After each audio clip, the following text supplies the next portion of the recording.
damos la bienvenida a tu programa Palabras de Vida Eterna. En estos momentos vamos a compartir el libro del profeta Isaías.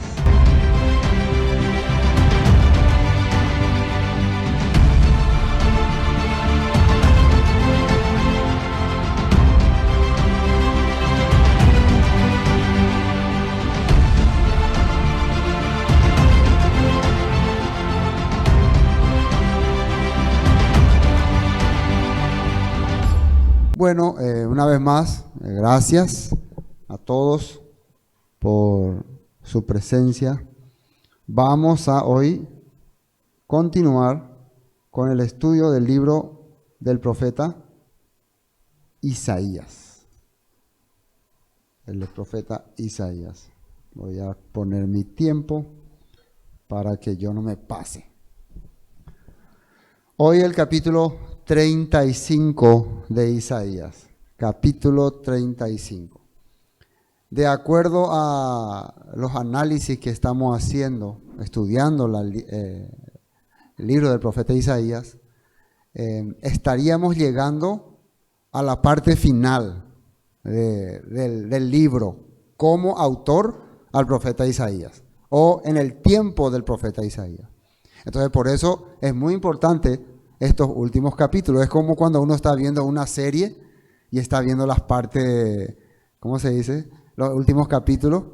Entonces está llegando ya el desenlace del tema. Pero uno diría, pero pastor, ¿de qué está hablando? Todavía falta hasta 66 capítulos, güey. Sí, pero eso sería ya una segunda parte. Sería como se dice en la serie, ¿cómo se dice? Nueva temporada, ¿no? Una nueva temporada.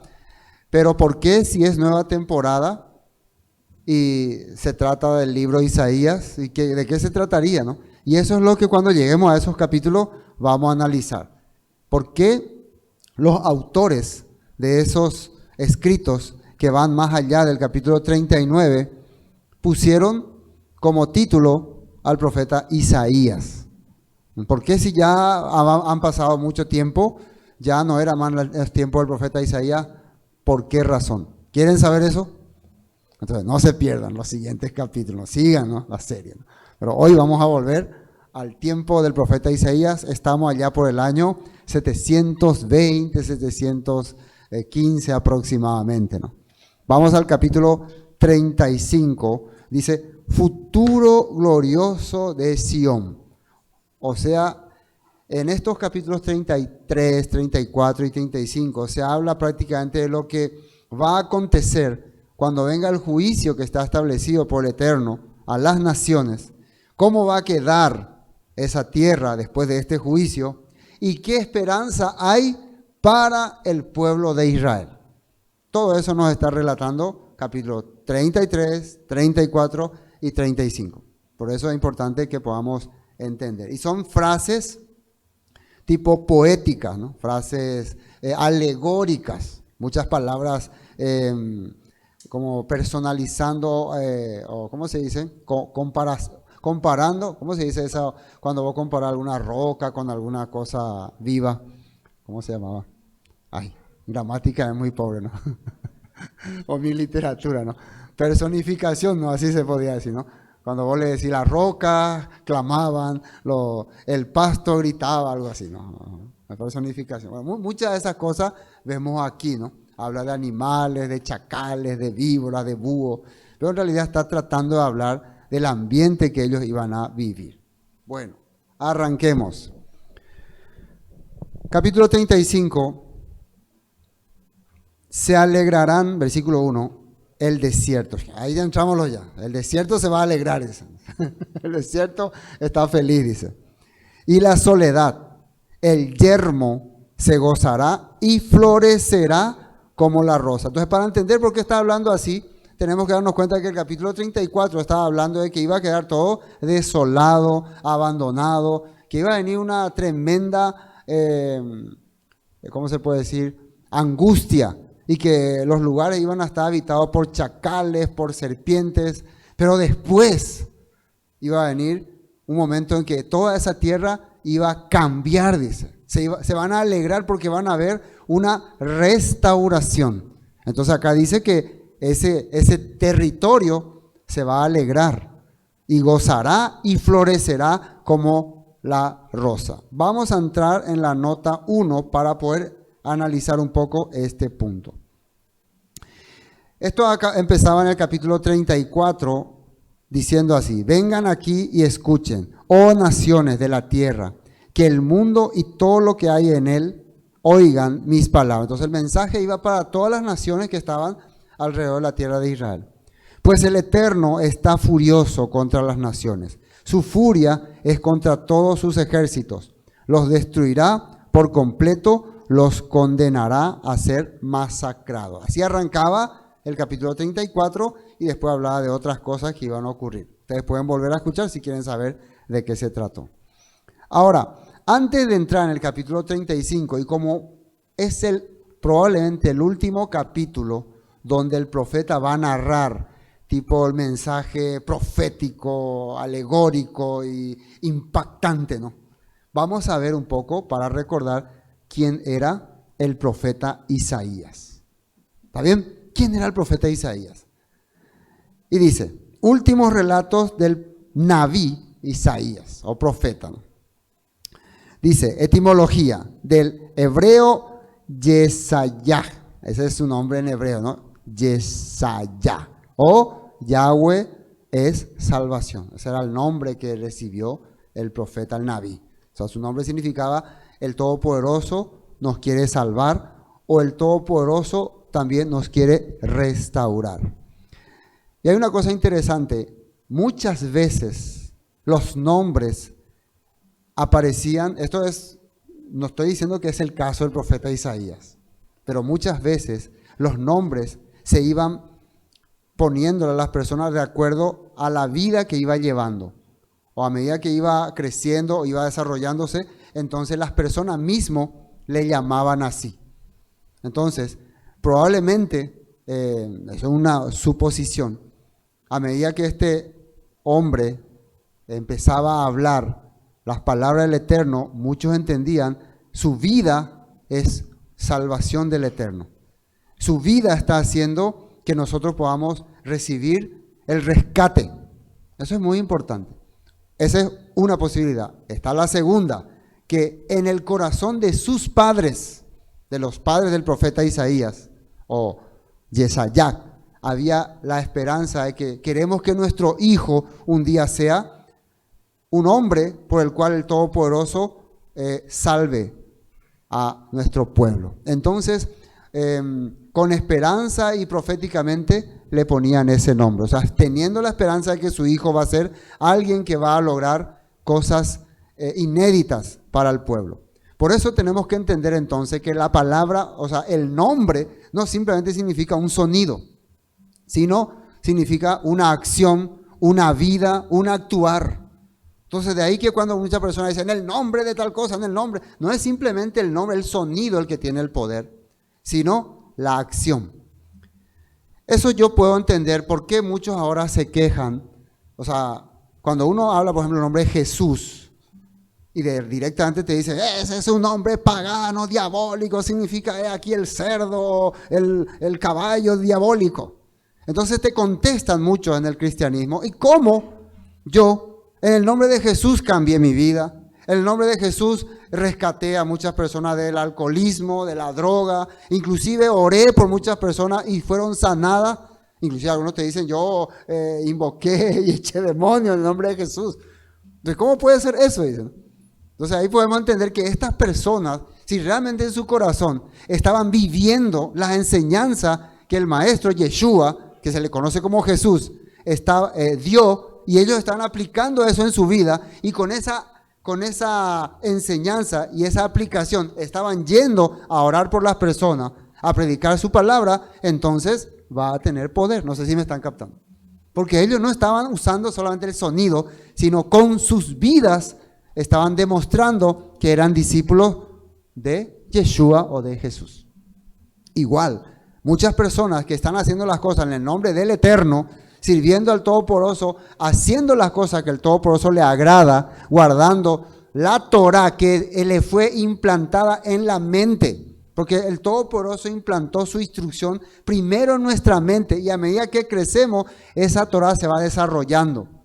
Y cuando esa persona aplica y vive de esa manera, entonces el Todopoderoso le considera como alguien que está haciendo lo correcto. Aunque nunca pronuncie Yahweh o Jehová o Yahvé. ¿Me entienden? ¿No? Sino que está haciéndolo. Entonces cuando uno ve que una persona está llevando el mensaje, predicando la palabra, este es un servidor del Eterno. Por eso es que los gentiles le llamaron a los primeros apóstoles cristianos. Literalmente le llamaron cristianos. ¿Qué significa cristianos? Servidores de Cristo. Para ellos, para los griegos, la palabra Mesías era Cristo, que significa líder, ungido, servidor o alguien que trae liberación o libertad. Y llanos significaba servidores.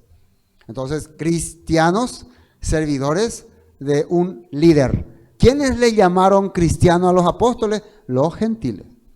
Los gentiles. Los goín que empezaban a escuchar la palabra. Entonces, ahí salió el nombre. Entonces, decir nomás a alguien, oye, yo soy cristiano, no significa nada. La gente te tiene que llamar cristiano. No sé si me capta, ¿no? Yo soy cristiano, no. La gente tiene que saber, tiene que ver en tu vida cuál te cristiano o cuál te servidor del Mesías, seguidor de Yeshua.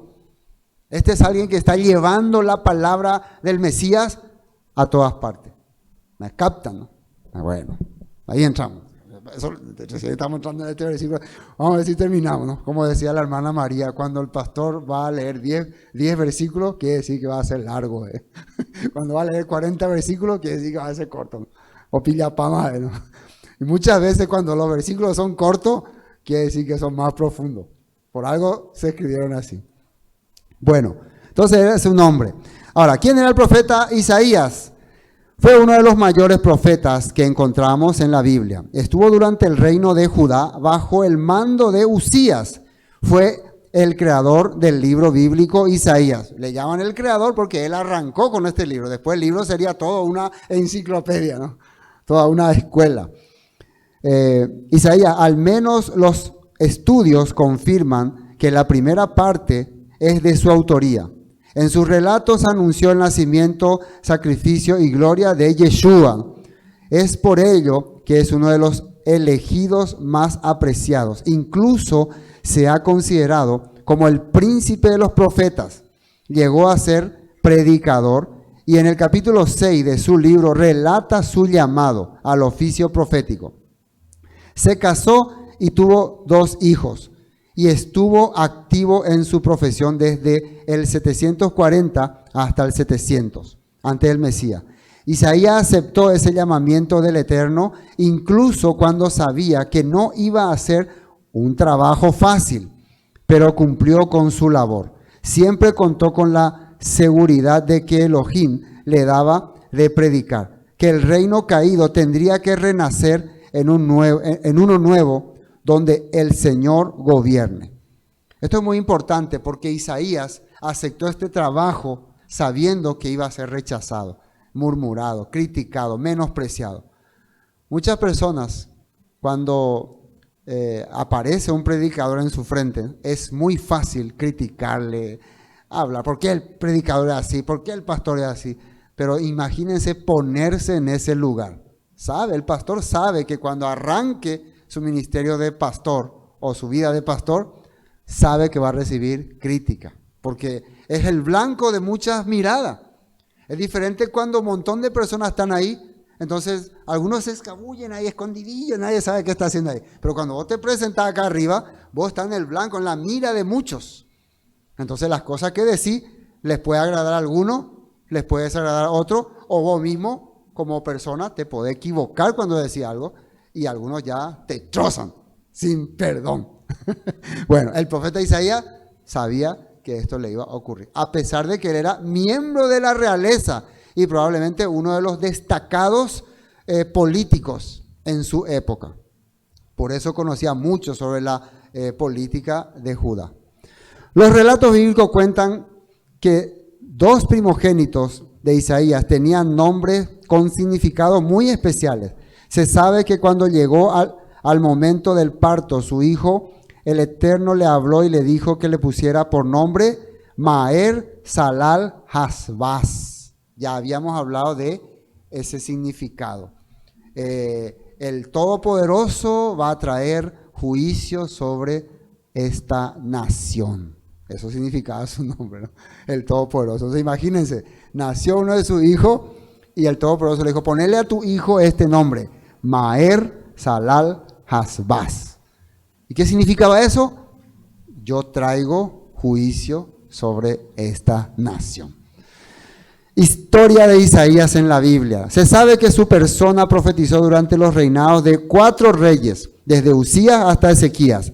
La primera visión del Eterno que tuvo fue durante la muerte del rey Usías. Dice que justo en ese año él vio a Elohim sentado en un trono sublime y logró alcanzar a ver a sus faldas que llenaban todo el templo. Esto fue lo que él relató como su visión. Y algunos pueden decir, ¿y será esto cierto o no será cierto? Bueno, eso es su testimonio personal. ¿Me entienden, no?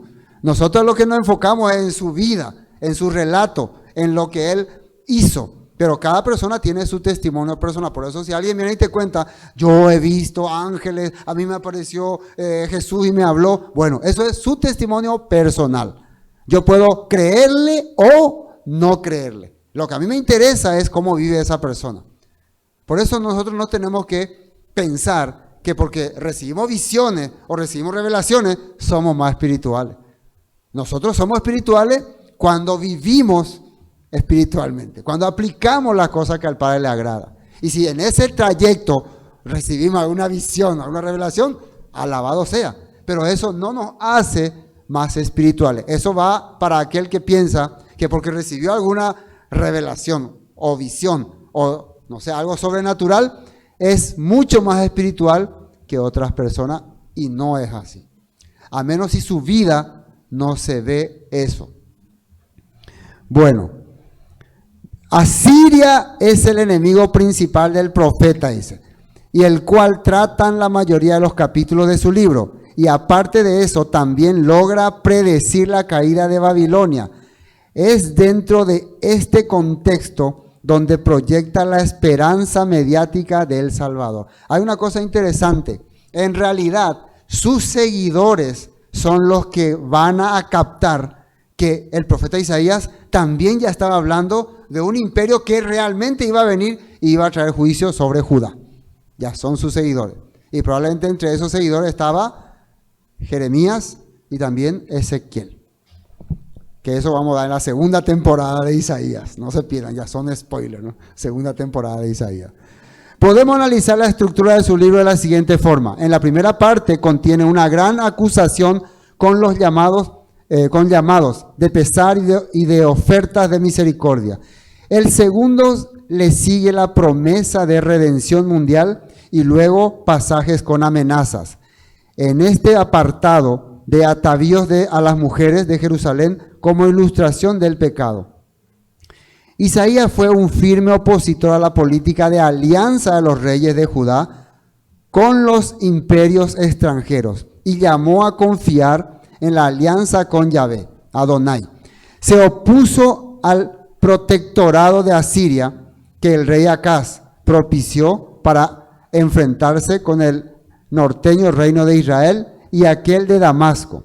El rey Ezequías quiso contrarrestar la hegemonía asiria aliándose con Egipto, oponiéndose Isaías también a ello. Fíjense que durante los reinados sería el papá de Ezequías, él quiso hacer trato con el rey de Asiria, hizo luego trato con el rey de Asiria. Y después cuando muere él y entra su hijo Ezequías, él también quiere hacer trato con Egipto. A los dos acuerdos se opuso el profeta Isaías. ¿Por qué? Porque él veía estos acuerdos como una infiltración de esos pueblos a la fe hebrea y también prácticamente que sean parte de un sistema. En aquel tiempo Egipto y Asiria representaban los sistemas políticos e ideológicos de la época. Isaías no quería que se involucren. Hay que confiar en el Eterno. Hoy en día pasa lo mismo. Muchas personas dejan de creer en el Eterno, dejan de creer en la palabra y se alían con lo que el sistema te está enseñando. Lo que la vez pasada vimos, la gran marcha, protesta, ¿no? Era por realmente reclamar una ideología que hoy en día no, voy a entrar un poco en esto, entre paréntesis, hoy en día no se nota demasiado. Yo le escuché hablar a muchos políticos que están a favor de la reforma educativa, o ¿cómo se llama? Transformación educativa. Pero en realidad no hay muchas cosas como para criticarle así directamente. Por eso yo decía, busquen dónde hay, nosotros estamos a favor de la familia, a favor de esto, a favor de aquello. Entonces, parecería que un medio ridículo son aquellos que están protestando. Pero en realidad, esta es la manera que en todos los países donde ahora ya está firmemente establecido este sistema, había comenzado, con pequeños inicios. Porque este proyecto tiene un plazo de 5 a 10 años para llegar a su cúspide. Todo este proyecto. Que si ustedes van ahora e investigan cómo está la educación en España, o pregunten a algunos amigos que tienen en España, o en otros países como Suiza, como Noruega, o como Canadá, van a darse cuenta que ahí sí, todo esto que muchos de estos de provida, que se le trata de tontos, de locos, de fanáticos, están denunciando, ahí ya se está aplicando, sin perdón. Entonces, eso es lo que nosotros estamos viendo. Y a eso en la antigüedad pertenecían los sistemas de Asiria y de Egipto, los cuales el profeta Isaías quería intervenir, quería que el pueblo, no es que querían, el profeta Isaías no es que quería ser alguien que le declare la guerra a Asiria, ni tampoco a Egipto. Lo que el profeta sabía es que estos imperios lo que van a hacer es meter su ideología, su sistema en la fe hebrea para que el pueblo se corrompa. Contra eso era la lucha.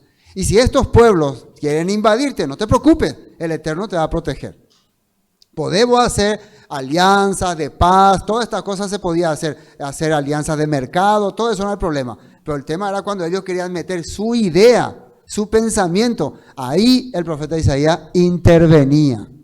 Por eso cuando empecemos a ver la segunda parte de Isaías, vamos a ver que es al revés ahí el sistema. Ahí la protesta va a ser contra el pueblo hebreo. Y cuando Babilonia quiere invadir al pueblo de Judá, el profeta va a decir, déjense invadir, dejen que Babilonia venga, porque en realidad el pueblo el que estaba ya contaminado. También vamos a ver la otra cara de la moneda. Pero eso, ya otra vez estoy spoileando, otra vez. Ay, me paso spoileando todo. Bueno, sigamos, porque todavía no estamos avanzando en Isaías. Ezequías quiso contrarrestar la hegemonía de Asiria aliándose con Egipto, oponiéndose Isaías también a ello. Pero cuando las tropas asirias de Sennacherib sitiaron Jerusalén, Isaías apoyó la resistencia y anunció la ayuda de Yahweh. La ciudad se salvó. La obra de Isaías muestra que era un gran poeta, con estilo brillante, precisión, composición armoniosa e imágenes novedosas, académicas y críticos. Coinciden en que fue el autor de los capítulos del 1 al 12, del 15 al 24 y 33 al 35. Por eso estamos hoy leyendo todo lo que fue Isaías, porque probablemente hasta aquí él literalmente lo escribió, o por lo menos le dictó a su discípulo. Del libro de Isaías, de tanto que la autoría del resto del libro es un tema de debate. Los capítulos 36 al 39, que están escritos en tercera persona, fueron aparentemente escritos por sus discípulos. Ahora, prueba contundente, y Caleb me va a ayudar a mostrar, de que el profeta Isaías, de que hay pruebas arqueológicas de que él existió. Y las pruebas fueron que se encontraron lo que en aquella época personas de la realeza y personas importantes tenían, como sería el sello. Dice aquí, primero voy a leer, arqueología. En febrero del año 2018, la arqueóloga Eilat Mazar anunció que ella y su equipo habían descubierto una pequeña impresión de sello que decía perteneciente a Yeshayahu Naví, que podría leerse perteneciente al profeta Isaías. Durante las excavaciones de Ofel, justo al sur del monte del templo en Jerusalén.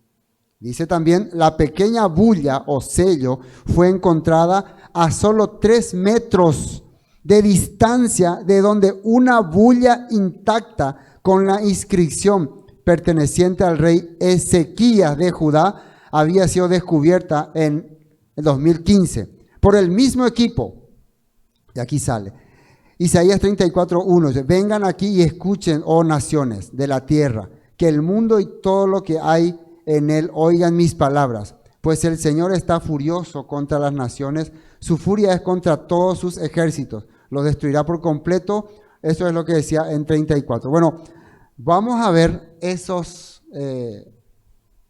sello que se encontró. El del profeta Isaías. Se ven que no está completo, ¿no? Se encontró un pedazo. Ahí está ese lenguaje, ese hebreo. Es un hebreo que se usaba en la época del templo, del primer templo, ¿no? En esa época se usaba esa frase. Ahí está escrito perteneciente al Naví Yeshayá. ¿Qué quiere decir? ¿Por qué Isaías Yeshayá tendría un sello? Porque ya que él es de la realeza, normalmente él era también un miembro de la política exterior, se puede decir así, ¿no?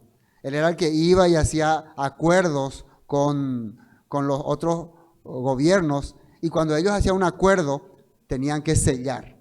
Ahí estaba sellado, entonces él llevaba, como el representante del gobierno, él llevaba ese sello. Estamos viendo ahí, ¿hay otra foto?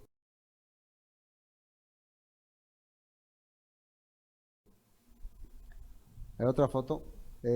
Ahí estamos viendo entonces lo que se encontró en el año 2018.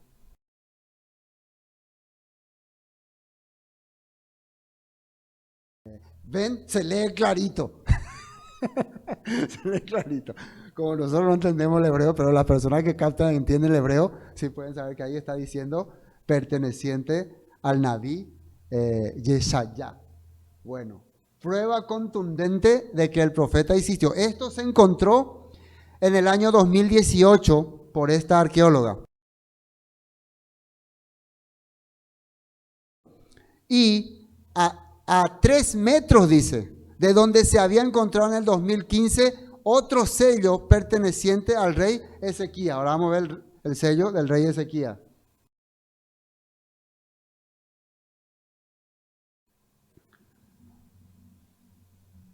Ahí está.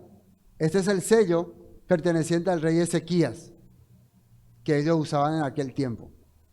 Hay otras explicaciones de por qué tiene esa figura. Probablemente eran las creencias particulares que tenían los reyes en aquella época. Y fíjense que las creencias no eran muy bíblicas que digamos, ¿no? No eran muy monoteístas que digamos, pero bueno, eso eran sus sellos. Después ya su fe ya era independiente, ¿no? Pero vemos que el del profeta Isaías sí estaba solamente en palabra, él sí era más espiritual. Muchas veces los reyes, para congraciarse con la comunidad, tenían que adoptar también las creencias que la comunidad tenía. Pero eso es otro tema muy largo a debatir. Entonces, tenemos prueba entonces de que el profeta Isaías existió, porque apareció un sello con su nombre y de que era de la época del rey Ezequías. Entonces, eso a nosotros nos da un gran respaldo para confiar en la Escritura. Amén. Uno diría, pero demasiado poca cosa, pero son bastante. No van a luego encontrar toda una biblioteca del profeta Isaías si esto pasó hace cuánto, hace 2700 años. Entonces hay que tener en cuenta que no se puede encontrar muchas cosas. Bueno, ahora sí, nos queda, vamos a continuar el capítulo 35. Esto es importante que nosotros que creemos en la Biblia y que estudiamos la Biblia, lo sepamos. Si nosotros no analizamos la Biblia a profundidad, por lo menos mínimamente con seriedad, mínimamente digo porque muchas veces tal vez porque no llegamos a un conocimiento pleno, hay cosas que tal vez no podemos captar, pero mínimamente, entonces fácilmente somos manipulados y engañados. No, la Biblia dice así, la Biblia dice así, aquí hay que creer lo que dice, pero uno no quiere estudiar, analizar, investigar, averiguar. Bueno, esto nos respalda entonces. Versículo 2, florecerá profundamente Y también se alegrará y cantará con júbilo la gloria del Líbano.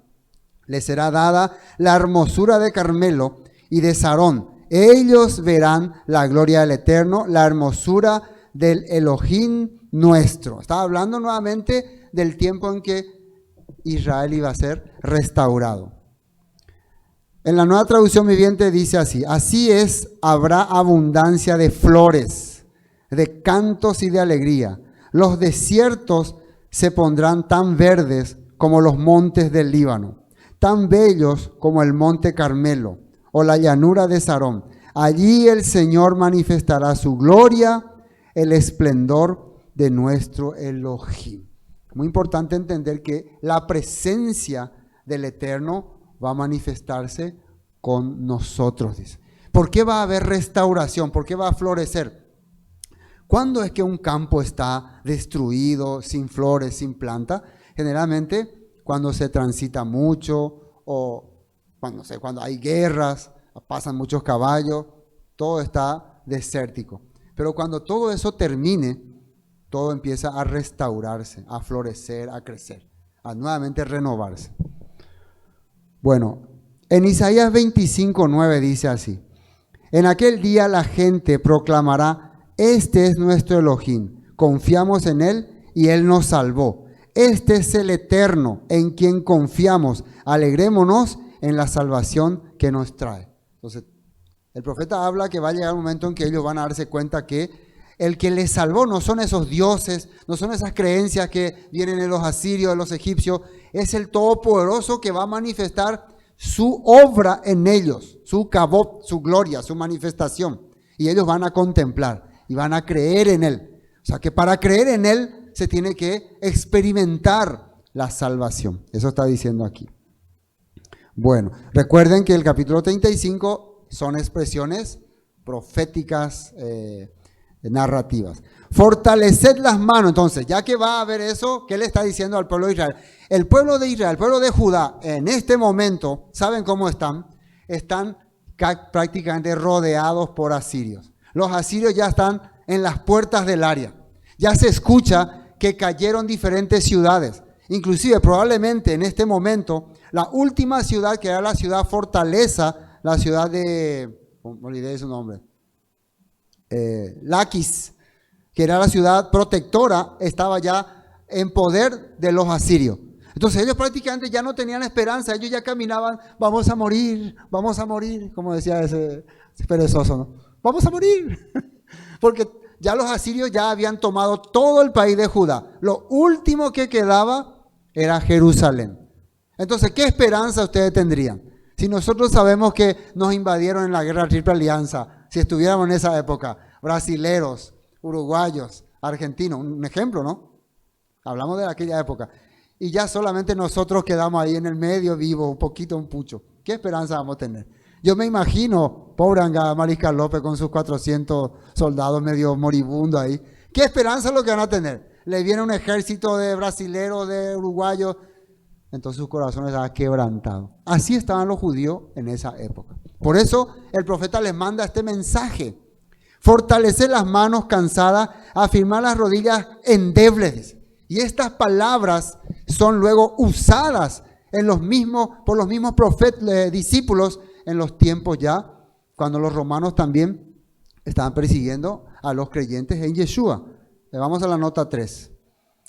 Isaías 35:3 dice: con esta noticia fortalezcan a los que tienen cansadas las manos y animen a los que tienen débiles las rodillas. Entonces, esa persona que está, ¿cómo es eso? Así, no tengo esperanza, no, así. No, esto florecerá, pero ¿cómo va a haber esperanza? Mirá, los asirios ya destruyeron todas las ciudades, se escucha ejecuciones, decapitaciones. No, nosotros vamos a morir todos. Así todos estaban hablando. No, denle esperanza. Y miren lo que dice en Hebreos 12. El libro de Hebreos probablemente se escribió en el año 60 después del Mesías por algún apóstol, algún siervo del Todopoderoso, para darle esperanza a muchos creyentes que estaban siendo perseguidos por Nerón y sus secuaces. Era un tiempo de persecución. Entonces, ustedes es interesante que puedan leer Hebreos, el libro de Hebreos. Y miren lo que dice en el capítulo 12. Pues nuestros padres, versículo 10, ¿no? Nos disciplinaron durante algunos años e hicieron lo mejor que pudieron, pero la disciplina de Elohim siempre es buena para nosotros, a fin de que participemos de su santidad. O sea, cuando nosotros pasamos tribulación, persecución, es porque muchas veces el Padre quiere sacarnos del sistema para que seamos parte de su santidad, dice.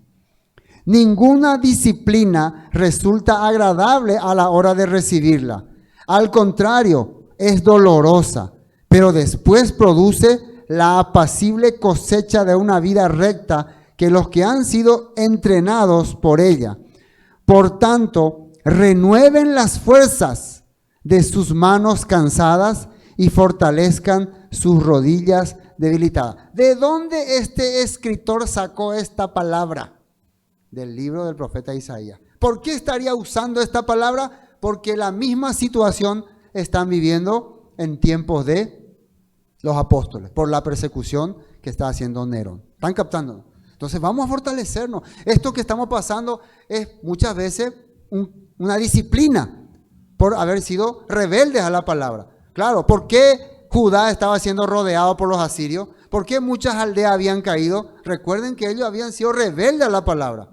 Ellos habían sido adoradores de dioses. Ahí vimos en el sello del rey Ezequías. Estaban una figura de idolatría de esa época. Entonces era correcto que venga sobre ellos tribulación.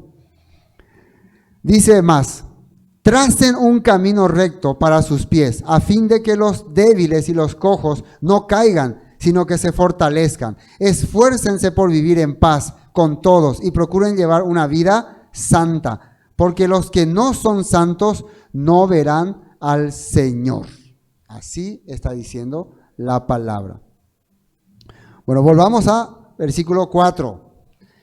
Y acá dice, decídalos de corazón apocado, esforzados. No temáis, he aquí que vuestro Elohim viene con retribución, con pago. Elohim mismo vendrá y os salvará. ¿Qué es apocado? Es como una persona sin esperanza. Vamos a la nota 4 para aclarar. Nota 4. Digan a los de corazón, ahí dice temeroso, ¿no? Ese que está con miedo, ¿no? No, viene el fin del mundo, viene el anticristo. No, ¿qué va a pasar? Algunos vienen con miedo, tenemos que, ¿cómo se dice? Enterrar comida. Tenemos que prepararnos, viene el juicio. Viene. Así hay muchas veces que uno tiene ese tipo de predicación, ¿no? De terror, de muerte, del infierno, el juicio se acerca, Cristo viene, ya hay que arrepentirse. Entonces, algunas personas en vez de arrepentirse hacen locuras, tonterías. Pero ¿qué dice acá? Digan a los de corazón temeroso que hay que decirle, sean fuertes, no teman, porque Elohim viene para destruir a su enemigo y viene para salvarlo. Pero esta palabra, ¿a quién le va a entrar? Al que está viviendo conforme a lo que el Padre establece. Pero claro, ¿quién es el que va a tener miedo? Lógico, el que está haciendo lo contrario a lo que dice el Padre. Él va a tener miedo. Porque cuando venían los israelitas en Jericó, a invadir Jericó, Rahab estaba contenta. O sea, estaba feliz, estaba con esperanza, vamos a decir.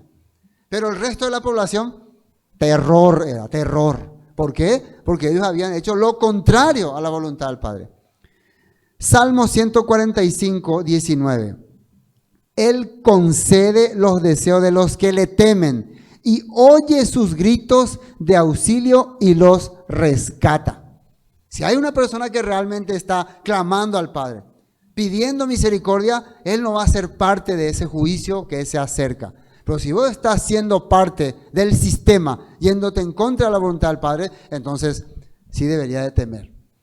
Lucas 2:28. Atiendan bien lo que dice ahí. Simeón estaba allí, tomó al niño en sus brazos y alabó a Dios diciendo.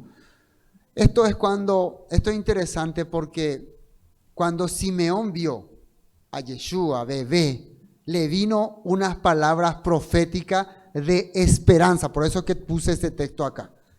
Porque hasta ese momento el pueblo estaba sin esperanza. Inclusive el nombre Miriam quiere decir amargura o estamos en amargura. Pero ahora Simeón está viendo al niño Yeshua y miren lo que dice.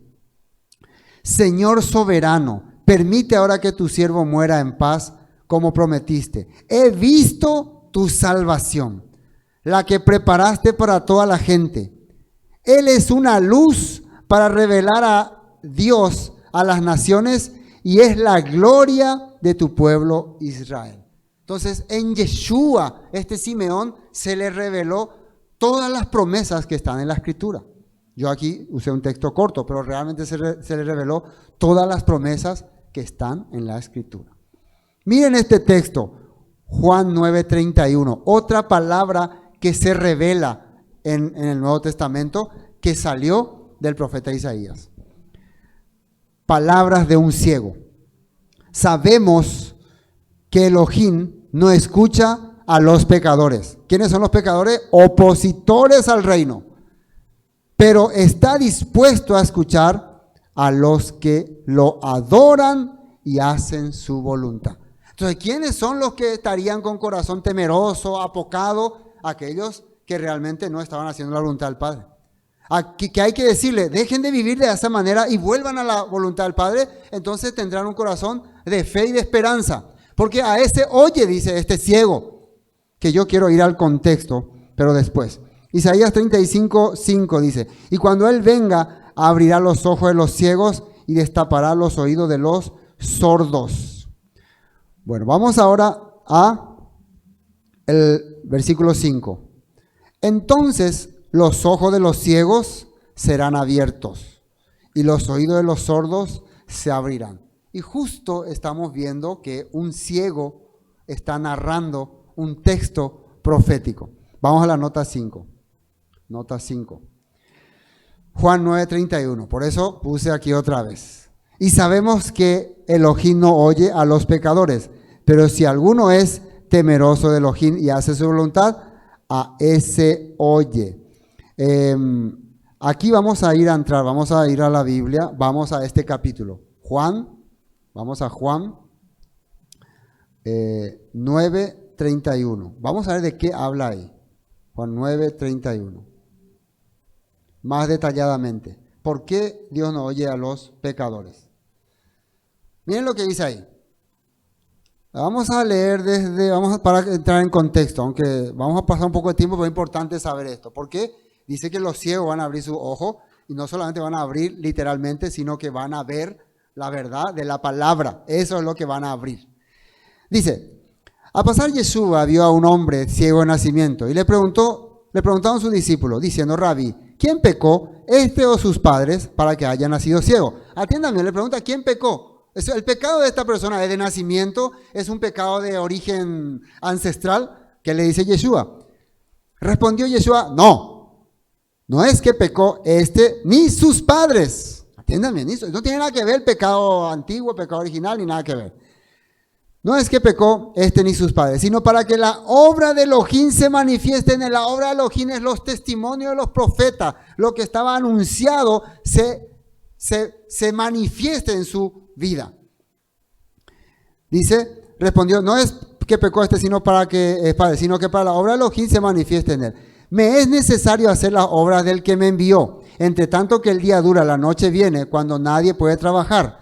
Entre tanto que estoy en el mundo, luz soy al mundo. Dicho esto, escupió en la tierra e hizo lodo con la saliva y untó con el lodo los ojos del ciego. Y le dijo, ve a lavarte en el estanque Siloé, que traducido es enviado. Fue entonces y se lavó y regresó viendo. Entonces los vecinos y los que antes le habían visto que era ciego decían, ¿no es este el que se sentaba y mendigaba? Unos decían, él es, y otros a él se parece. Él decía, yo soy yo. Le dijeron, ¿cómo te fueron abiertos los ojos? Respondió él y dijo, aquel hombre que se llama Yeshua hizo lodo, me untó los ojos y me dijo, ve al Siloé y lávate. Fui y me lavé y recibí la vista.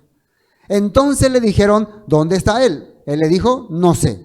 Ahora vienen los fariseos, los que conocen la palabra perfectamente. Llevaron ante los fariseos al que había sido ciego. Y era día de reposo, calculen esto, cuando Yeshua había hecho el lodo y había abierto los ojos. Volvieron pues a preguntarle también los fariseos, ¿cómo había recibido la vista? Él les dijo, me puso lodo sobre los ojos y me lavé y veo. Entonces algunos de los fariseos decían, este hombre no procede de Dios, porque no guarda el día de reposo. Otros decían, ¿cómo puede un hombre pecador hacer estas señales? Y había disensión entre ellos. Atiendan bien, uno decía, este hombre, o sea, este sanador llamado Yeshua, no viene de Dios, porque hoy es Shabbat. Y el otro decían, él es un pecador. ¿Por qué le llamaban pecador a Yeshua?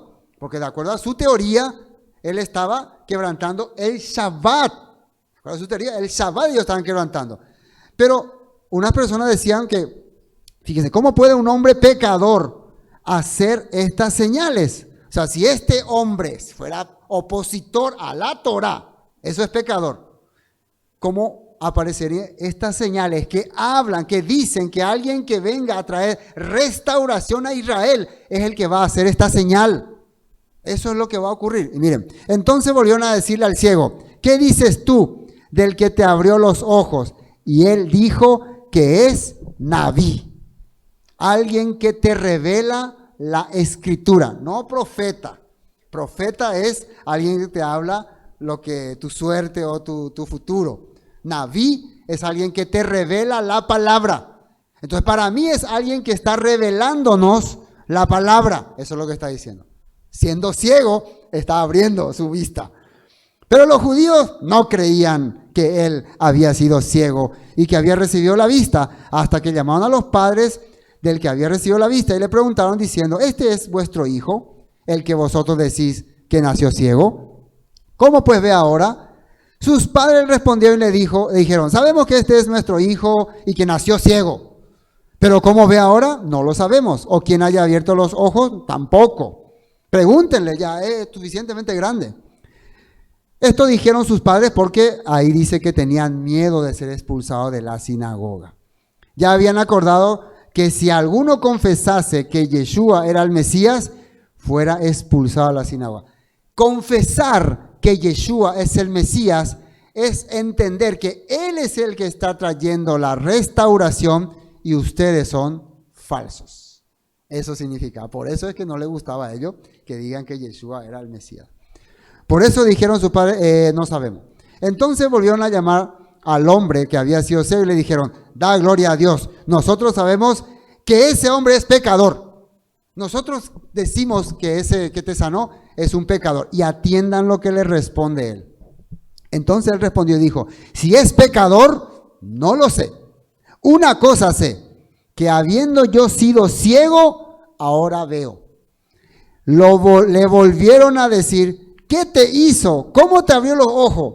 Él le respondió, ya os lo he dicho y no habéis querido oír. ¿Por qué lo queréis oír otra vez? ¿Queréis también vosotros haceros su discípulo? ¿Ustedes quieren entonces realmente ahora escuchar su enseñanza? Entonces realmente ahora ustedes también quieren abrir sus ojos. ¿Y qué le dicen ellos orgullosamente? Y le injuriaron y le dijeron, tú eres su discípulo, pero nosotros discípulos de Moisés somos. Y acá viene la pregunta, ¿ser discípulo de Moisés quiere decir que soy opositor a Yeshua? Porque muchos piensan así. Si yo diría, yo soy discípulo de Moisés, entonces la gente diría, entonces soy opositor a Yeshua. Pero no, miren lo que dice acá. Nosotros saben que Dios ha hablado a Moisés. Pero respecto a este, no sabemos de dónde sea. Ahora les dice el ciego que ahora ya no es ni ciego ni tonto. Y que ahora se le abrió la mente también. Miren lo que le dice. Respondió el hombre y le dijo, pues esto es lo maravilloso, que vosotros no sepáis de dónde sea, y a mí me abrió los ojos. Y miren lo que dice en la nota 30, Juan 5:46. Yeshua hablando a los fariseos. Si en verdad le creyeran a Moisés, me creerían a mí, porque él escribió acerca de mí. Pero como no creen en lo que él escribió, ¿cómo creerán lo que yo digo? O sea, Yeshua ya le había hablado. Ustedes dicen que son discípulos de Moisés, pero en realidad no conocen la palabra de Moisés. Porque si conocieran la palabra de Moisés, entenderían quién soy yo. Sabrían que soy el Mesías, sabía que soy el que habla a los profetas, que va a traer restauración a Israel, porque en la Biblia Moisés escribió, profetas levantará el Señor como a mí, a él oiréis. Y el que no lo oiga quedará fuera del reino. Así está escrito. Bueno, continuamos. Entonces el ciego le dijo eso. Sabemos que Dios no oye a los pecadores. Imagínense que algunas congregaciones utilizan este texto para decirte que si vos sos pecador, Dios no te oye, pero se olvida de todo el contexto, de todo lo que habíamos hablado acá. ¿A qué? Ya acá podemos definir, se diría que es pecador. Al que no está de acuerdo con la restauración del reino. Al que Yeshua dijo, ustedes no oyen mi palabra. Si creyeran en Moisés, creerían a mí. Ustedes realmente no creen en Moisés. Por lo tanto, pecador es el que se opone a las palabras de Moisés y ahí se opone a las palabras de Yeshua y por tanto de su corazón que sale odio, rencor, amargura, pecado, adulterio, fornicación, todo esto sale. Ahí se puede definir como verdadero pecador. Y Dios no le puede oír. ¿Por qué Dios no le puede oír? ¿Cómo le va a oír al que se está oponiendo? Porque aquí nos dice el Salmo que leímos, Dios oía al que clama, al que pide misericordia. Señor, por favor, rescátanos, ayúdanos. Hemos fallado, nos hemos equivocado. El imperio asirio viene encima de nosotros. Ten misericordia de nosotros. A esos va a oír, dice. Va a oír sus clamores. Pero los que se estaban yendo en contra, ¿saben ustedes que hubo un grupo que se fue y se alió con los asirios? Porque no estaban de acuerdo con rebelarse contra Asiria. Entonces ellos se fueron, se escaparon y se pusieron ahí en la primera fila para pelear contra Jerusalén. Pero no contaban con el angelito que iba a venir y los iba a masacrar esa noche. Y ellos también fueron parte de ese masacre. ¿Sí? Ellos se opusieron al reino. Toda esta cosa es importante entender. Y este texto se está refiriendo a esa historia, a lo que ocurrió en Isaías 35. Este ciego se le está abriendo la mente. El profeta Isaías hablaba que vendría un Salvador, alguien que nos iba a rescatar, que nos iba a abrir los ojos, como lo que ustedes no pueden abrir, pende ciego y tépico. ¿Cómo no se dan cuenta? Moisés habló, Dios no puede oír al que se revela. Este hombre tiene que ser el Mesías prometido por los profetas, por la Torá.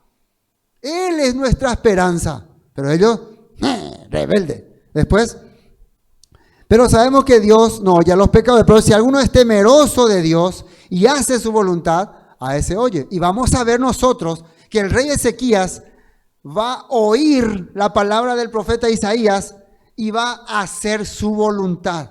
Se va a ir, se va a humillar ante el Todopoderoso y va a empezar a quitar la idolatría y se va a despojar de su vestimenta de rey y va a clamar al Eterno. ¿Y el Eterno qué va a hacer?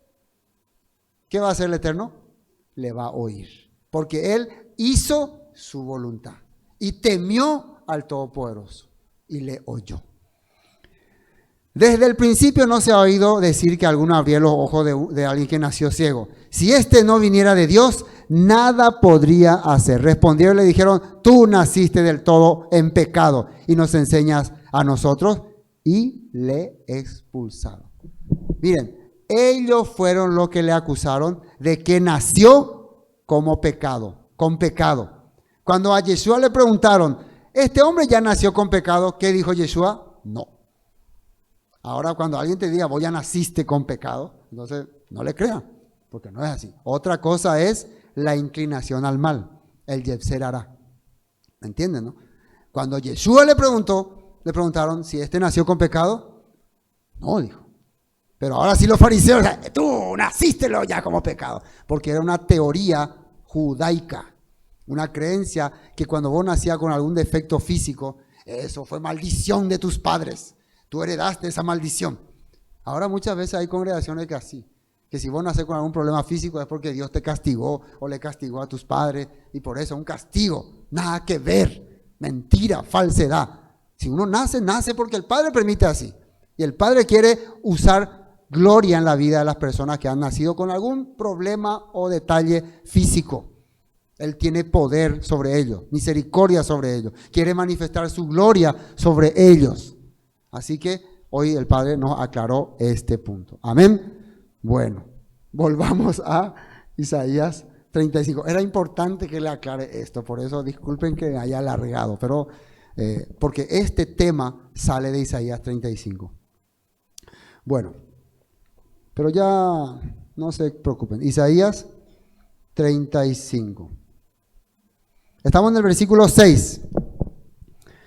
Entonces el cojo saltará como un ciervo y cantará la lengua del mudo, porque aguas serán cavadas en el desierto y torrente en la soledad. En la nota 6 dice así: el cojo saltará como un ciervo y los que no pueden hablar cantarán de alegría, brotarán manantiales en el desierto y corrientes regarán la tierra. O sea, va a haber un tiempo de esperanza nuevamente.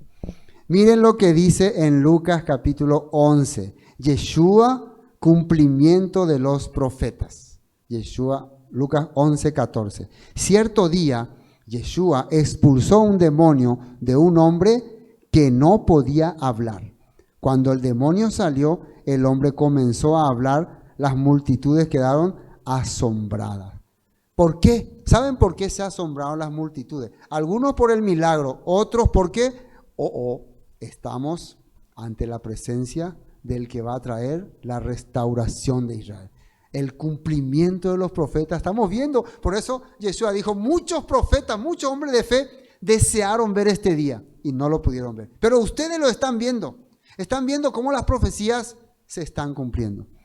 Pero algunos dijeron, con razón puede expulsar demonios. Él recibe su poder de Satanás, el príncipe de los demonios. Los pichados dijeron eso, los que no quieren aceptar su error. Mateo 11:2. Juan el Bautista, quien estaba en prisión, oyó acerca de todas las cosas que hacía el Mesías. Entonces envió a su discípulo para preguntarle a Yeshua, ¿eres tú el Mesías a quien hemos esperado o debemos seguir buscando a otro? Atiendan bien lo que dice. Juan ya está en la cárcel, él es que estaba hablando, este es el Cordero de Dios que quita el pecado del mundo. A este yo le venía y decía, gente me oí la entender a la madre Yeshua. Él nomás ya sabía quién era Jesús. Este es el Salvador. Yo no soy digno de desatar su sandalia. Todo bien cuando estaba ahí hablando, pero cuando estaba en la cárcel y le dijeron, mañana te van a cortar la cabeza, a ella él dudó. ¿Será que él es el Mesías? Entonces manda a preguntar, ¿tú eres el Mesías? ¿Y qué le dicen? ¿Cómo le responde Yeshua? Regresen a Juan y cuéntenle lo que han oído y visto. Los ciegos ven, los cojos caminan. Bien, ¿dónde está esto? Libro del profeta Isaías. Los leprosos son curados, los sordos oyen, los muertos resucitan y a los pobres se les predica la buena noticia, el evangelio, Besorá, promesa de restauración. Juan Bautista, si te cortan la cabeza, morí tranquilo. La restauración ha llegado. Este es el Mesías prometido. Así que saludanos allá a los ángeles. O espera. Bueno, volvamos a la nota 6. No, perdón, al versículo 7. El lugar seco se convertirá en estanque y el sequedal en manaderos de aguas. En la morada de chacales, en su guarida será lugar de cañas y juncos. Acá está hablando que todo eso que hablamos en el 34, que iba a quedar desierto, desastre, ahora se va a reparar todo. Versículo 8. Habrá allí calzada y camino, y será llamado camino de santidad. No pasará con ellos el que anduviere en este camino. No pasará inmundo por él, sino que él mismo estará con ellos. El que anduviere en este camino, por torpe que sea, no se extraviará. Solamente está diciendo que un inmundo no iba a pasar. Y un inmundo era muchas veces considerado alguien que no estaba preparado, que no se había preparado para algún evento justo y santo. Entonces, los que no van a poder pasar a esta tierra restaurada son los que no se han preparado. ¿Se acuerdan de las vírgenes prudentes y vírgenes insensatas, ¿no? Las que se prepararon pudieron entrar a las bodas, las que no se prepararon quedaban fuera. Nota 8. Dice en la Nueva Traducción Viviente, un gran camino atravesará esa tierra, antes vacía, se le dará el nombre de carretera de santidad. Fíjense ese nombre, ¿no? Camino de santidad. ¿Saben por qué? ¿Qué significa santidad? Significa kadoshin, ¿no? O kadosh. Algo que vos, separado para algo especial. Cuando vos algo de lo común, quitá para que sea algo especial. Entonces quiere decir que va a haber un camino, así como se hace así cuando entran las estrellas de Hollywood, ¿no? Una alfombra roja, ¿no? Quiere decir que ahí tienen que caminar las personas preparadas para caminar ahí, un camino especial, lugar especial. Entonces, eso va a ser para los que hayan sido consagrados y redimidos. Se le dará el nombre de carretera de santidad. Los de mente malvada nunca viajarán por ella. Fíjense que acá en esta traducción sacan la palabra inmundo y ponen mente malvada. Mente es el lugar donde nosotros almacenamos un conocimiento. Si vos no almacenaste un conocimiento para seguir la voluntad del Padre, ¿qué conocimiento entonces almacenaste? Porque en tu mente sí o sí tenés que haber cargado algo. Un conocimiento malvado viene de opositor, un conocimiento opuesto. Entonces, ¿cómo con esta mentalidad vos vas a poder andar en un camino de santidad? Si vos andás con mente malvada, mente opositor, contrariando la Torá, Yeshua, todo lo que sea la palabra, pero diciendo que vos sos justo, santo y perfecto, sin mancha. No hay caso. Dice, será solamente para quienes anden por los caminos de Elohim. Los necios nunca andarán por ella. Y necio es una persona que a pesar de que le explica, no quiere entender. Erema supe, shakama supe, igual no quiere entender. Aquí te muestro, aquí dice, aquí está escrito. Observana, investigana. No. A mí no me metan con su teoría. Yo solamente creo en esto y punto. Se quedan con una luz propia. Mateo 7:13. Solo pueden entrar al reino de Elohim a través de la puerta angosta. La carretera al infierno es amplia y la puerta es ancha para los muchos que escogen ese camino. Y acá habla infierno, representa camino de perdición. ¿Se acuerdan que la Torah dice que te doy a escoger entre el camino de la vida y el camino de la muerte? ¿Cuál era el camino de la vida? Seguir los estatutos y decretos que el Padre te dejó. ¿Cuál era el camino de la muerte? Pues ir en contra. Y muchos en el desierto, ¿qué hicieron? ¿Qué creen que hicieron? Se fueron en contra de la palabra. ¿Y qué dice en Hebreo 3? Se rebelaron contra mí, me tentaron y perecieron en el desierto. Sus cuerpos fueron arrojados. Si vos te vas a ir en contra de la voluntad del Padre, entonces tu camino es camino de perdición. Hay una palabra en Proverbios, ¿no? Hay camino que al hombre le parece correcto, le parece, pero el final es la muerte. Eso hay que entender bien. El camino que a mí me está pareciendo que es correcto, que no está bien claro, pero para mí que este es el correcto, no sabemos cómo va a terminar. Vos tenés que estar seguro de que este es el camino correcto, establecido, listo. Tiene que tener todos los detalles. ¿Cuál es la manera de conocer un camino correcto? Y Yeshua nos explicó, ese camino no es muy amplio, dice. ¿Cómo es? Chico.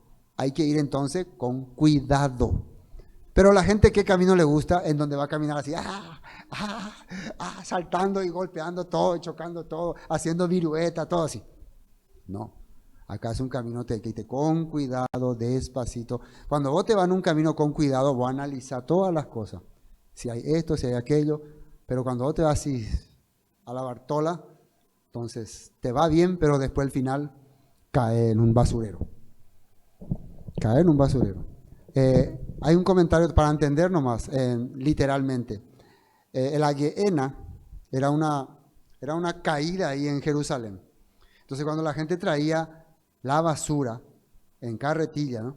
A medida que se iba acercando a la Gehenna, ¿no? O monte de Hinnom, la tierra se iba, ¿cómo se dice? Inclinando así, iba teniendo pendiente. Entonces a medida que iba trayendo la basura, no necesitaba hacer mucho esfuerzo, más que arrojar así, y se iba en el fondo. Se iba directo ya. Entonces rápido tiraba todas las cosas y se iba en el fondo. Ese era un camino ancho. Todos podían caer ahí fácilmente. Si vos te resbalás, te caes también. Pero para entrar a Jerusalén muchas veces había puertas y las puertas muchas veces eran estrechas. Por eso si vos venías con carga de más, ya no podía pasar. Tenías que primero pasar tu camello, después pasar tu carga. Entonces cuidadosamente revisaban si vos estabas entrando correctamente o no. Por eso hay una parte donde habla de la aguja del camello, ¿no? En realidad eran las entradas que había en Jerusalén. A la entrada de Jerusalén no es así nomás. Entonces, más o menos como referencia está dando acá Yeshua a ese punto. Es muy fácil ir al basurero, pero es muy difícil entrar en la Jerusalén y más todavía en la restaurada. Eso está hablando. Para que podamos entender literalmente de qué está hablando. Sin embargo, la puerta de acceso a la vida es muy angosta y el camino es difícil. Y son solo unos pocos los que alguna vez lo encuentran. Así que no nos desesperemos cuando muy pocos somos. ¿Por qué somos tan pocos? ¿Por qué nosotros no somos muchos? No llenamos estadios. ¿Por qué somos tan pocos? Yo creo que aquí no está la verdad. Me parece que este no es el camino correcto. El camino correcto es donde vemos masas de gente, donde hay multitud de personas, estadios llenos. Ahí está la verdad. A ver, ¿qué dice Yeshua? Pocos son los que la hallan. Porque entender estas cosas es ir con cuidado. Pero los lugares donde rápidamente se dice, así nomás, ahí cree, ahí dice, esto ya te salvó, ya tu nombre está escrito en el libro de la vida, ya todos ustedes son salvos, ya todos van a entrar, ahí ya entramos todos por montón, por manada. Sospecha de eso, sospecha. ¿Por qué lo que el pastor pierde tanto tiempo explicando que Isaías, que el sello de Isaías, a mí, ¿qué me importa eso? Yo solamente quiero saber si voy allá al cielo, al infierno, salvo una vez para siempre. Eso es fácil, ¿o no? Rápido, ¿no? Los caminos rápidos muchas veces parecen correctos, pero su final es la muerte. Los caminos lentos nos van asegurando. En el tránsito, muchas veces vos evitas accidentes cuando te va tranquilamente. Cuando una ruta es muy complicada, ¿cómo uno se va? Despacio nomás, ¿verdad? Porque si aparece algo en el camino, ¡pum! Igual, en esta vida de creencia también. Hay que ir con cuidado, con calma, investigando, viendo las cosas. Y vamos a tener una llegada segura. Segura. Eso es importante. Ustedes que viajan en la ruta, en nuestras calles acá en el centro, esto vamos a hacer educación vial. ¿Cuánto ven ustedes en los carteles acá en área urbana que dice máxima velocidad? ¿Cuánto es? Generalmente, ¿cuánto dice? 40, después 60 máximo. En algunos lugares 60. Ya por la autopista en Iguazú veo yo 60. Ahí en Mariscal López veo. Pero generalmente veo 40 o 50. Después no veo más. ¿Por qué? Pero ¿cuánto ustedes ven? Ustedes mismos que manejan. Generalmente, ¿cuánto? Vean ¿cuánto está? 70, 80. Una vez yo me iba a 80 y alguien así me pasó por Avenida Ciudad Ayala. ¡Fum! Me pasó así. Yo ya estoy infringiendo, imagínense eso. Entonces uno diría, sí, pero salga de mi camino, ya hice la pedí. Pero ¿por qué se marca esa velocidad? Porque se entiende que este camino es un camino con problemas. ¿Qué significa problema? Te puede salir un perro, te puede salir una persona, te puede salir un auto, porque acá hay muchos autos. Por eso no se puede ir como loco. Entonces eso nos hace entender, eso son instrucciones, son guías, son cosas que se preparó para guardar nuestra vida, para cuidarnos. Todo eso también está escrito en la Torá. Por eso el camino estrecho significa un camino que te puede ayudar a llegar seguro a tu destino. Y el Padre por eso dejó su Torá, su instrucción. Amén. Por eso dejó. Bueno. Salmos 1:6. Pues el Señor cuida el sendero o camino de los justos, pero la senda de los malos lleva a destrucción. Recuerden que estamos en Isaías hablando de un camino de santidad, por eso estamos entrando en estos textos. Un camino donde van a ir los que tengan mente abierta, no los necios. Y el Salmo 1 dice que el Señor cuida el sendero, o sea, el camino de los justos. Pero la senda de los malos, otra vez malos. ¿Quiénes son malos? Los que se oponen, los que rechazan. Entonces, lleva a destrucción.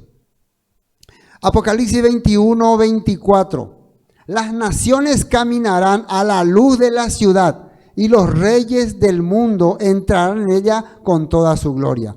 Las puertas nunca se cerrarán al terminar el día, porque allí no existe la noche. Todas las naciones llevarán su gloria y honor a la ciudad. No se permitirá la entrada. Este es el camino estrecho, ¿no? El camino, ¿cómo se dice? Poí, Tape Poí, calle I. Había un pastor que decía antes, esta ciudad es muy espiritual. Porque ustedes saben que esa calle se llama Tapehuazú, ¿no? Y allá la otra calle se llama calle I. Entonces, nosotros tenemos, lastimosamente no estamos por la calle ancha, ¿no? Los de calle I son espirituales, ¿no? ¿Y cómo? Ustedes que conocen calle I, ¿cómo de ahí? Bache, no podés correr como loco ahí. Apenas tenés que irte. Pues nosotros somos muy espirituales en esta zona. Tenemos Tapehuazú y calle I. Bueno, eso es camino. Se no permitirá la entrada de ninguna cosa mala, ni tampoco a nadie que practique la idolatría y el engaño. Solo podrán entrar los que tengan su nombre escrito en el libro de la vida del Cordero. Ahora, nombre otra vez sale. ¿Qué era nombre? Vivencia. Los que hayan vivido conforme a lo que el Mesías enseñó. Los que hayan hecho las cosas conforme a lo que la palabra establecía. Ellos podrán entrar en esta gloriosa ciudad, dice acá en Apocalipsis. Porque el camino no es ancho para que se metan todos. El camino está para identificar al que va a entrar y al que no va a entrar. Aunque cuesta creer lo que yo les digo y aunque a muchos no les gusta, ¿no? Pero antes me falta. El pastor me está dando duda. No, mejor me voy a un lugar donde el camino es ancho. Acá el camino está muy estrecho, ya no me gusta más. Ya quiero ir a un lugar donde más fácil sea entrar. Pero van a salir de la verdad. Mejor saber la verdad y ir seguro y llegar a destino. Amén. Bueno. Y finalmente, versículo 9. No habrá allí león ni fiera, subirá por él, ni allí se hallará para quien caminen. No habrá allí ni león ni fiera, subirá por él, y allí se hallará para que caminen los redimidos. O sea que ya no va a haber más falsedad, hipocresía. Miren esta nota 9. Los leones, ¿quiénes son leones? Enemigos. Recuerden que Pedro dijo, el enemigo anda como león rugiente buscando a quien devorar. No acecharán por esa ruta, ni ninguna otra bestia feroz. No habrá ningún otro peligro, solo los redimidos andarán por ella. Ahora, sin salir del contexto de Isaías 35, ¿de qué estaría hablando Isaías? Jerusalén ahora mismo no es un lugar seguro. Si alguien quiere venir a Jerusalén, va a ser capturado por los asirios. Toda la ciudad de Jerusalén está siendo rodeada. Entonces Isaías está diciendo, va a llegar el día en que libremente vamos a caminar. Nuestros campos van a estar floreados. Vamos a poder hacer nuestras cosechas. ¿Será? Ya hace casi 15 años que venimos sufriendo estos ataques asirios. No se preocupen, llegará la paz. Eso era para los tiempos de Isaías. Para nuestros tiempos, estamos hablando para ese reino que va a ser restaurado. Amén. Y el versículo 10, y los redimidos del Eterno volverán y vendrán a Sión con alegría y gozo perpetuo. Será sobre sus cabezas y tendrán gozo y alegría y huirán la tristeza y el gemido. Ya no vamos a ver angustia ni amargura. Todos los que han sido consagrados van a regresar, porque muchos han huido a todas partes, están escondidos ahí con miedo, con terror, escaparon, regresarán, dice. Y con esta nota 10 vamos a terminar.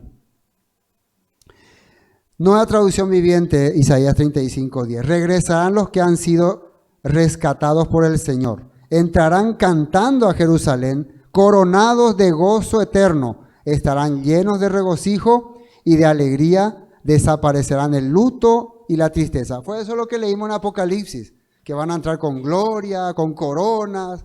El apóstol Pablo decía, me espera la corona. Así él decía, ¿no? Él estaba convencido de que iba a entrar en esta ciudad restaurada. Ahora, con este texto terminamos la parte profética, la parte donde damos esperanza al pueblo, donde el pueblo tiene que quedarse con la confianza en el Señor. Pero ¿qué nos queda? La realidad. La realidad en el tiempo del profeta Isaías era que los asirios están a las puertas del área viniendo para cortarnos la cabeza. Entonces, ¿qué se queda en nuestro corazón? La esperanza de que Dios nos va a salvar, pero la realidad es que los asirios están ahí ya con su espada afilando. Prepárense, israelita, los vamos a masacrar. Entonces, todo depende ahora de lo que Dios haga con nosotros. Y por eso termino con este contexto histórico. ¿Qué estaba ocurriendo en ese momento? El rey asirio Senaquerib sitió Laquis en 732 antes del Mesías. Desde allí, según el relato bíblico, envió a Rabsaque, Tartán y a Rabsaris con una poderosa fuerza militar en un esfuerzo por hacer que el rey Ezequías se rindiese mediante burlas y cartas que desafiaban a Yahweh Elohim. Entonces, ¿qué hizo este rey?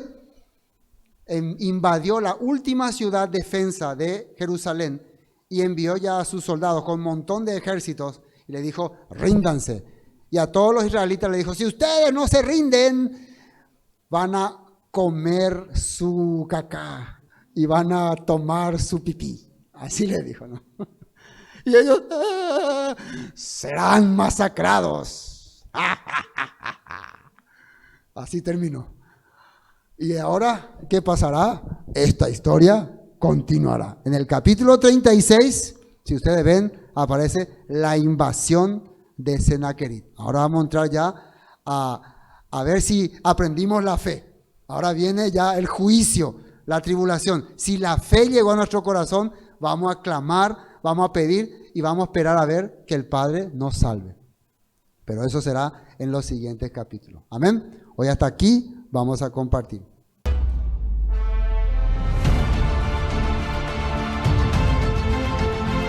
Esto fue Palabras de Vida Eterna, con el estudio del libro del profeta Isaías. Bendiciones y hasta pronto.